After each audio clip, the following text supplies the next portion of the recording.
Hello, welcome to the Sports Philanthropy podcast. I am your host, Roy Kessel, and today we are very excited to have with us a special guest. Stepahnie Infante is the president of the Lindy Infante Foundation, and she's joining us today to share the great work that they're doing in the community. So, Stepahnie, thank you for joining us and welcome to the show. Thank you, Roy, for having me. Look forward to it. Uh, we want to learn a lot more about what work you're doing with the Lindy Infante Foundation, but as with everybody that comes into this space, people arrive from different directions and with different background and different experience. So give us a little bit of your background and then kind of lead it into how you got into the sports world. Sure, I'd love to. Many moons ago, I was actually a physical therapist, and um, I worked in the field for a few years, and I worked a lot in sports medicine. And then I got married, had three boys, and decided to stay home, be a stay-at-home mom. And for 18 years, dedicated my life to doing so. And in that time, I always had a passion and a drive for, sharing the story of my father-in-law and what sports was able to do for him, and the path that it took him on in his life. And when we lost my father-in-law 3 years ago, I decided, along with my husband, we decided to start our foundation in honor of Lindy. So as you said, you had followed the work that he had done. You were staying at home, but you've got definitely a background in terms of physical therapy and sports medicine. So take us through a little bit of that as you were growing up and going through school and high school. Uh, when did you first become interested in those areas? I probably actually became interested in those areas. Actually, when I went to college is when I really found a passion for sports, and unfortunately, I was not able to participate in a lot of sports myself, just due to financial constraints and restrictions. So, was given the opportunity to participate in just a few types of sport organizations through the college I attended, and really loved it, which led me down the path of just exercise and fitness, and totally took me on a different track to go into physical therapy. I started off in public relations and completely did a 360 and went into PT, and really have had a strong passion for it ever since, and know what the power of just sports can do in general, from an adult all the way down to a child. So you talked about finding that passion in college. Where did you go to college? I went to a small school down in South Florida called Broward College. Okay, so at Broward College, then that's what found your passion. And it's interesting you mentioned the cost of participating in sports because that's something we hear a lot, that many kids growing up don't have the opportunity to participate in sports because they're getting so expensive, and it's very challenging and difficult for them to get the fees that are needed when there's so many competing financial constraints on many families. So when you look back on it, if you'd had that opportunity, what sports do you think would have been the ones that you would have participated in? Actually, I think I would have wanted to participate in tennis. That was the first sport I was introduced to at the college I attended, and it was actually it was just a credit hour class that I took, and I loved it. And I think I actually would have also enjoyed playing golf, so more the individual sports. Yeah, it's interesting. It's a different element, and those you just happen to pick out two really expensive sports Yeah. as a starting point. And as you know from being down at Broward, then there's great weather down there for both golf and tennis year round, and it's something that's challenging in many environments where you don't have that opportunity. So it's Right. interesting that you were able to take advantage of that and really uh, get involved during college and see that. So as you went through Broward College, you said you transitioned from PR towards sports medicine. Um, what area of sports medicine did you go into? I was just a physical therapy. We were in all areas. I worked at Baptist Hospital down in Miami, Florida for about a year. And we actually had rotations every 3 months there when I worked at the hospital. So I got to work in neuro, telemetry, also with orthopedics. And honestly, I think my favorite was probably traumatic brain injuries and that division of sports medicine. So it was fascinating and to watch patients recover from injuries. Yeah, the traumatic brain injuries and the concussions in football, it's really been an area that has come into the forefront over the last 10 to 12 years. And it, we've done a lot of work in the concussion space and been part of a lot of initiatives in improving the concussion education and baseline concussion testing. And I always say it's amazing to see how far the awareness and education has come in that window, relatively short window.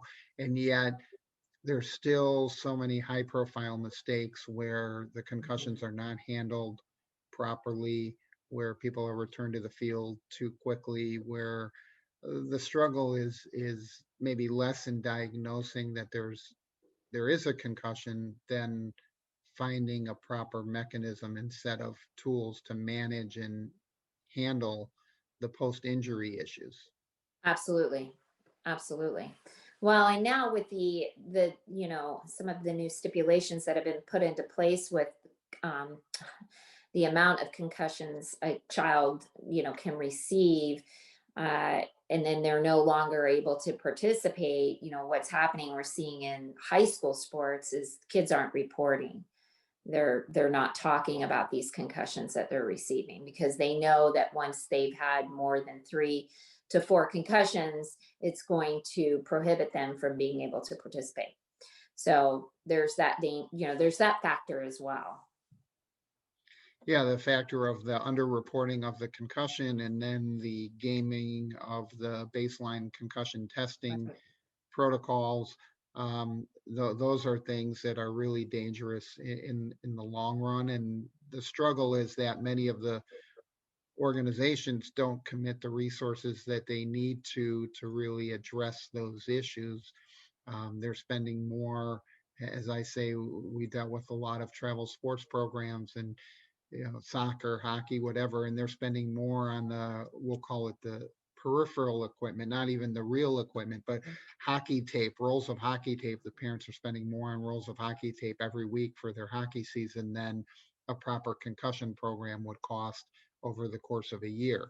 And Right. it's crazy when you think about, like, okay, you're worrying about every pad and location for your kid as they go through hockey, but everything's covered, including a good helmet, but you can't eliminate concussions no matter what kind of equipment you have. Absolutely. Absolutely. So give us now the transition and the intro to how the Lindy Infante Foundation was uh, born and developed, and the vision that you had there. You mentioned your father-in-law passing away about 3 years ago, and stepping up and creating this new organization. So tell us what that vision was. So when I met Lindy, oh gosh, 20 years ago, 22 years ago, I'm sorry. And I heard his story of how, he lost his mother when he was only 12 years old, and his father was not really in his life, and his sister had to raise him. And he came from, a pretty tough situation, and joined a contest at the boys club at that time, which is now Boys and Girls Club in Miami, Florida, in the 8th grade with some buddies of his. And that moment really, truly changed the whole trajectory of his life. He had never participated in sports up until that point. And when he went into high school down at Miami High, his coaches, because when he was in that contest at the Boys and Girls Club, he set all these records, and coaches started to hear of his name, really took him in under their wing, and, helped to make sure that he stayed on the right path. And from that point on, he went on and got a scholarship to the University of Florida, was a captain, made it into the Hall of Fame there, went back to coach there for the college. And then from that point forward on, it just, his path kept growing, and obviously made it up to a head coach position with the Colts and the Green Bay Packers, and was an offensive coordinator for multiple other teams. So I knew just from that story the impact that sports could have and can have on children from underserved communities, and felt really passionate about wanting to share his story and help to have an impact in communities where communities like where Lindy grew up. So at that time I had 3 small children, and fast forward 18 years later, we decided that I had one go off to college, one that was 2 years away from going to college, and one still at home, that this was a time that I was ready to get back in and create this foundation. So the timing was right for you, and you started looking at this. Lindy obviously had a story that catches a lot of attention, right? Somebody who was looking for a solution and looking for an opportunity to say, hey, what can I be involved with? And it's not an uncommon story. And you and I had spoken previously about the fact that a lot of uh, kids as they're growing up don't have the resources to participate, and finding an opportunity for them to do so is really meaningful. So when you envisioned this, what part of the story was the element that you thought was great for you to be able to share and take out to the community? Um, you know, I just seeing that where Lindy had come from, and that he didn't have the resources, and because he was given this opportunity at nonprofit organization there in his community, I felt that if we could establish a foundation and help these organizations here locally that serve the communities like Lindy grew up in, that hopefully we could give kids like Lindy an opportunity as well. So when you looked at designing the program and you said you want to give them the opportunity, take us through that in a little bit more detail about what that opportunity looks like and how it comes about. Sure. Well, the foundation's really only been around for about 3.5 years. We had what we called a friend raiser uh, back in 2017, December. So really the kickoff of the foundation happened in January of 18. And when we had this friend raiser, we had it at an event venue. We had such a tremendous response from the event that we realized, this is a lot bigger than we had ever dreamed of. So our vision was at that time that we were going to help any child who applied, who met our guidelines that were at or below the poverty line, to have access financially to be able to participate in sports. And through that, about 3 months into the inception of the foundation, we partnered up with Boys and Girls Club of Central Ohio. And that really gave us a national name.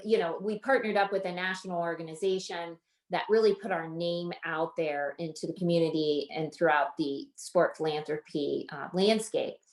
And as you can imagine, the floodgates really started to open, and we uncovered, we always knew that there was a lack of resources, but I don't think we realized just how tremendous that lack of resource was. So we went from helping the individual child to also partnering with nonprofit organizations as well as schools who serve these communities. So that was a great partnership for you to launch with, gives you some great 100%. name recognition and understanding for people to come in and support what you're doing. Obviously, Boys and Girls Clubs are involved in lots of different aspects of sports and of after school programming and things like that. How did you decide where you wanted to be kind of in that spectrum of what your focus was going to be? With the Boys and Girls Club, we took a look at it. We took a strategic look at the organization and wanted to really dive into what their athletic program looked like. And with that, we came up with a 3-year grant commitment to help provide a bigger opportunity for athletics with an athletic director, different leagues throughout the different clubs here in our community. So you talk about a 3-year grant commitment. Where does that funding come from? That comes directly from our foundation, 100%. So it's So 100% coming from your foundation, and the funds that are available in your foundation are a direct result of your fundraising efforts, or are you getting other types of support? part of it is from our fundraising efforts, and the other part is from our own personal uh, contributions to the foundation. So you've got a very direct connection to that, because getting a foundation off the ground is very challenging, and very few foundations get to the point where they are actually grant makers and able to work with a group like the Boys and Girls Clubs to provide that support and those resources to launch that.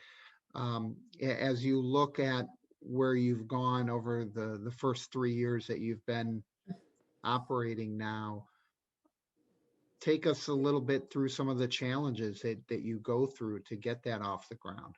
Oh, sure. Well, let me back up here, because when we started the foundation, we never in a million years had intended to fundraise ever. But, when you realize that you really can't put a dollar amount on the amount of children that do not have the financial resources to participate, or the nonprofit organizations that need the support for the programming, it was out of our realm. So people started, literally wanting to get involved with us, friends and members in the community, to help support the cause, because they saw how invested we were personally.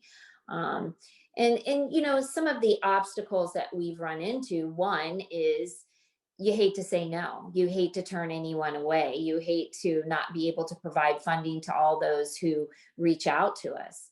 And that just goes back to that you can't have enough money to be able to support every organization out there here, and from a local to a national level. It's very hard when we look at all of the competing needs that are out there. That's one of the struggles we hear most frequently, is that everybody's fighting, or feels that they're fighting for the same dollars, and the needs are always greater, no matter how much money we raise, no matter how many organizations we help, right? There's always more. There's always another organization, there's always another child, there's always another family.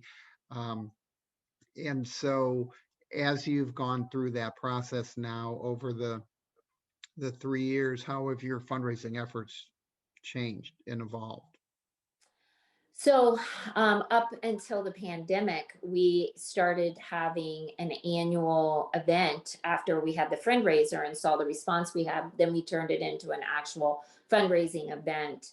In the first real year of the fundraiser, we had around 220 people. And the second year, 2019, we had almost 400 people. So we had doubled our numbers in just a year. And then the pandemic hit. And so we had to cancel our fundraising event last year.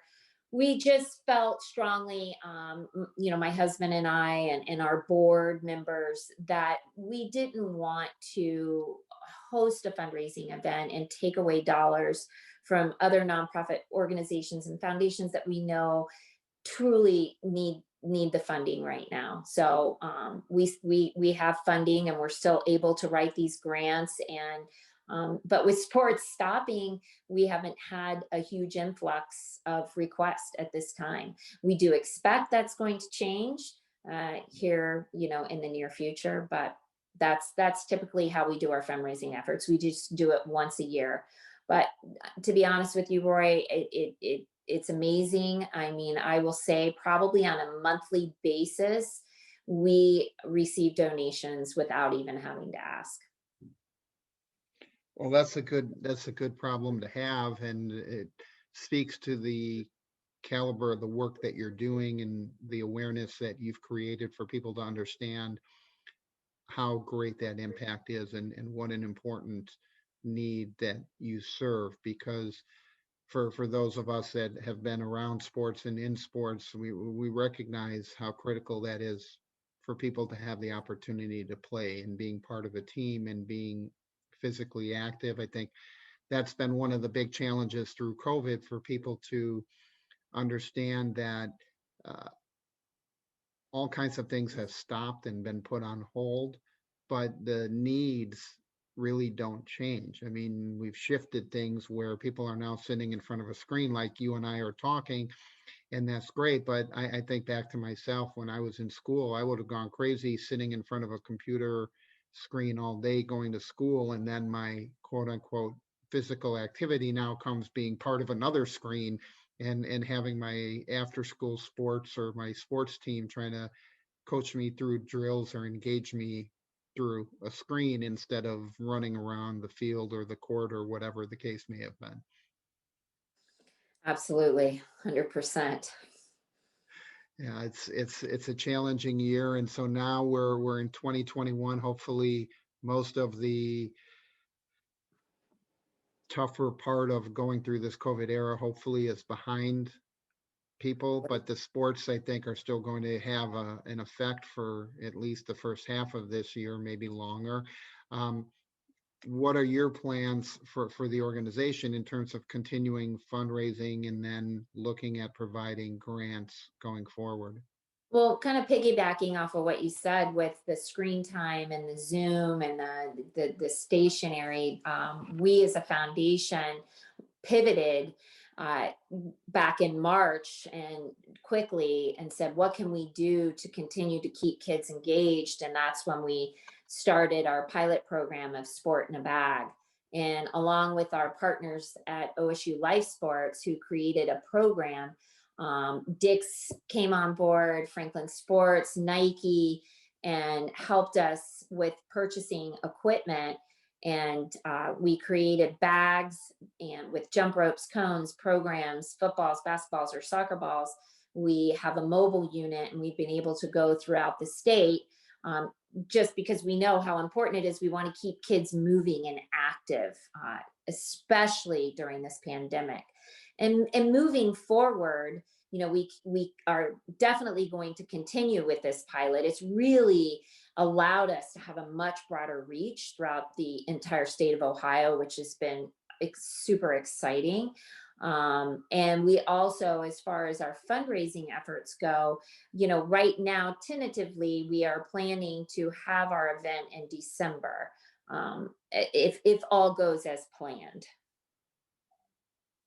Well, We're that going to gives have you quite a some. story to tell, coming back after a year of not, having our event. Well, as you said, it gives you a story to tell. I think people are really anxious to get back to our normal lifestyle where you're out and able to engage with people in person. Uh, I know that every scale of organization has suffered from that. As we talked about the Super Bowl, most of the in-person events weren't there, and so a lot of organizations that typically raise significant dollars Super Bowl week weren't able to do that, because the ability to host in-person events was really diminished by a big amount. And so you look around, and I think you're looking at it accurately in terms of the end of the year is going to be the start of when people are going to be willing to get back to live in-person types of fundraising events. And exactly when people will do it, it's hard to say. I mean, right now, we think it's going to be okay for the second half of the year, or at least the fourth quarter of the year. But when we all go back to March 11th of 2020, nobody would have expected it in the immediate time to last as long as it has. So getting past this COVID era and you planning for your fundraiser and things like that, let's look ahead then maybe to the next 3 years and say, okay, now we're past this. You've had your fundraising event in December. It went well, whatever that means for this current environment. But what do you want to do? What are some of your goals for the next 3 years? So some of our goals for the next 3 years is to continue, investing in quality programming here throughout our community to help grow the access of, sports for kids in underserved communities. To continue to offer opportunities, whether it's with a nonprofit organization or a school, to help have more sport programming. A lot of times with these organizations, we'll ask them to survey the kids that they're serving and of what sports they would like to see, and then we go back to as a team and meet with these schools or nonprofit organizations and put a plan to place and make it happen. So that's where we were before the pandemic, and we had tremendous traction. um, so, that's what we're hoping to do in the next 3 years. I think our efforts are going to continue to stay here within Central Ohio and potentially throughout the state of Ohio. That's also our plan, is looking into a broader scope, where that will take us. I would love to maybe eventually go outside of the state, but there's a lot of work to do right here. And in order to do that work, I feel if we focus our efforts here, we could really truly start to have an impact.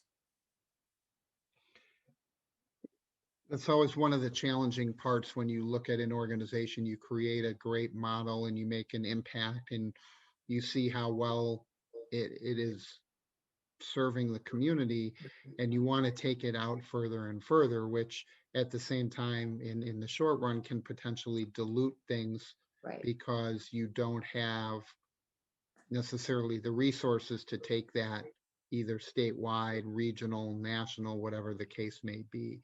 Right. And so when you look ahead and on your wish list for the organization, tell us a little bit about what it would take to give you the support and the resources to take it. Let's just start on a statewide basis. It would take funding. It would take, having that partnership with a donor, um, and to be able to for us to expand. So the focus that you've had in COVID is on these, I think you called them the sport in a bag model. What does that kind of bag end up costing, or is most of the items in there donated? No, it cut. No, Dick's actually donated around $10,000 in cones for our organization, but everything else they gave it. We bought it at a pretty discounted rate. They were fantastic, to work with. I mean, we jumped on it in March, right when everything shut down, so it was a real opportune time, for us and for those organizations. But they're around $20. $20 to $25, depending on the piece of sport equipment that they receive. So that adds up in a hurry if you Yeah. want to serve even, we'll call it smaller numbers of kids, and even in the hundreds, right? You start getting to thousands of kids, and those numbers are going to go up pretty Right. quickly. Oh yeah. Last year, I mean, just this year, since March, not even a year yet. I mean, we served over 8,000 children here throughout the state of Ohio. And that cost was over $200,000 roughly.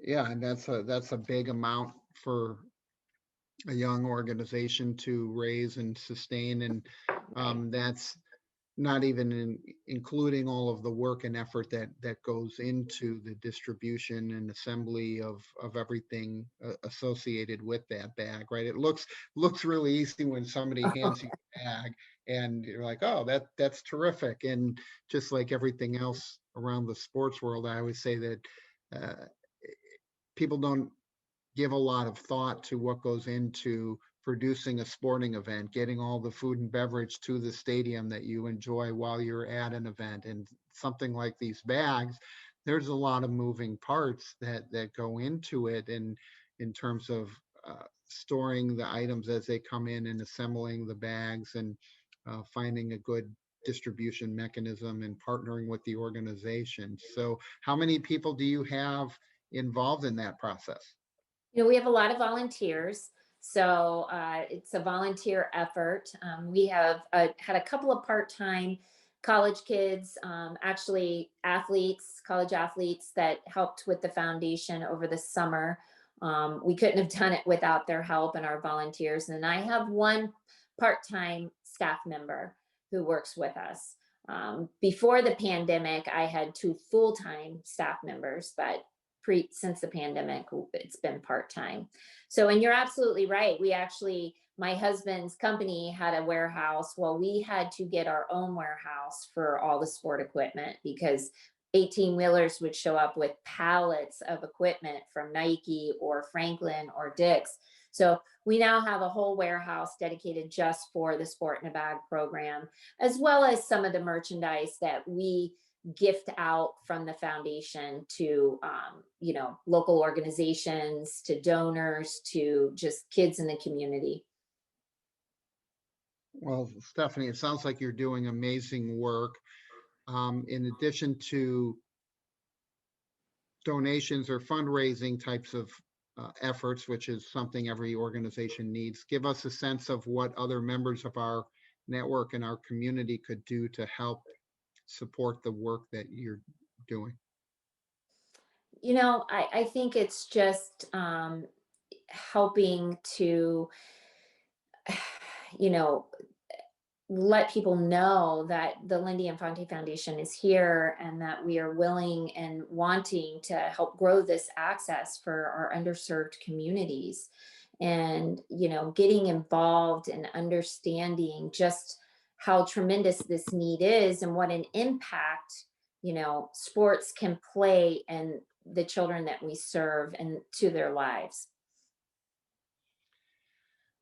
Yeah, it's incredible that you've been able to grow as quickly as you have, and created that reach, and I congratulate you on everything that you've accomplished. Look forward to following the success that Thank you're you. going to have as you continue to grow. Before we let you go, though, I do want to put you on the spot for a couple of minutes here and put you on the hot seat. We're going to use our sports philanthropy magic wand, and we're going to give you a wish and let you choose a sport that you want to serve as commissioner. Ooh, as commissioner. I think that that would be, if I could serve as a commissioner, it would be um, hmm, football. Okay, so now you're in charge. You've taken over the office in Park Avenue. You've pushed Roger out the door, and you're going to take over there. What's your first action that you're going to implement? Oh, your first female head coach. First female head coach. We're probably not that far away. We saw our No, we are surf female female ref. first female ref in the Super Bowl. We saw our first Super Bowl winning female coaches on the staff there. So we've seen a lot of progress accelerating in the last few years. It certainly has taken too long to get to where we are, and hopefully it won't take anywhere near as long to break down some of those remaining barriers. But they're still unfortunately there. But we have seen progress, and I think with your leadership at the top, we would see it happen even faster. Well, thank you, Roy. I appreciate that. So Stephanie, thank you again for coming on with us today. We really Thank you appreciate so your much. time. Thank you for the opportunity. Really enjoyed it. And for all of our viewers and listeners, we appreciate that you've taken time to join us on the Sports Philanthropy podcast. This is your host, Roy Kessel, signing off. Don't forget to live generously. Thank you. Thank you.